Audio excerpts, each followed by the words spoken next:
The Cradock Four, who are political activists, they were murdered by the apartheid forces 34 years ago.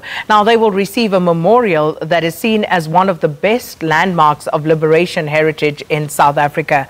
And this pristine garden of remembrance will be officially unveiled in Cradock by the Minister of Tourism today to celebrate Human Rights Day. And we cross over now to our reporter who is on the scene there, Anda Nqonji.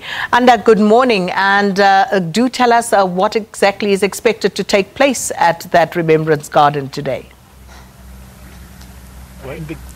A very good morning to you. As you can see behind me, we're coming to you from the Cradock Four Garden of Remembrance. For the benefit of those who do not know the story, it was reported that in 1985, on the 27th of June, 4 men, or activists rather, who were traveling outside Port Elizabeth were stopped in a roadblock outside Port Elizabeth by apartheid police. It is reported that they were allegedly abducted, killed and burnt for their active role in liberation or the struggle against apartheid, which is why today the Department of Tourism is commemorating their lives by unveiling what is said to be South Africa's best landmarks of liberation heritage rather. And right now next to me I'll be talking to the spokesperson of the Tourism Department, Mr. Blessing Manate. Mr. Manate, could you please take us through what we can expect today? Well, thank you very much. Indeed, it's a great Human Rights Day as we mark these 4 icons of our liberation movement. Today would start with the official unveiling of both the Garden of Remembrance and the Interpretive Center. Then later during the day we would have a great celebration with the communities and stakeholders both in tourism and in human rights to mark this great day as we celebrate our icons. So we look forward to a full-packed day. And I'm sure a lot of people would like to know, what is the link between liberation and tourism? Well, our liberation icons have become one of the most best-selling brands in South Africa.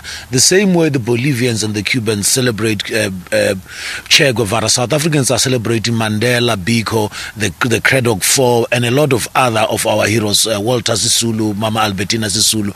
And there is beginning to become a situation whereby people want to come to South Africa not only to see the natural beauty, but to begin to understand the story of South Africa's last 25 years of freedom. So these icons, these monuments we are putting together are beginning to add a new value into our tourism products, and it's what is generally becoming to emerge as the liberation heritage route. And who can we expect here today?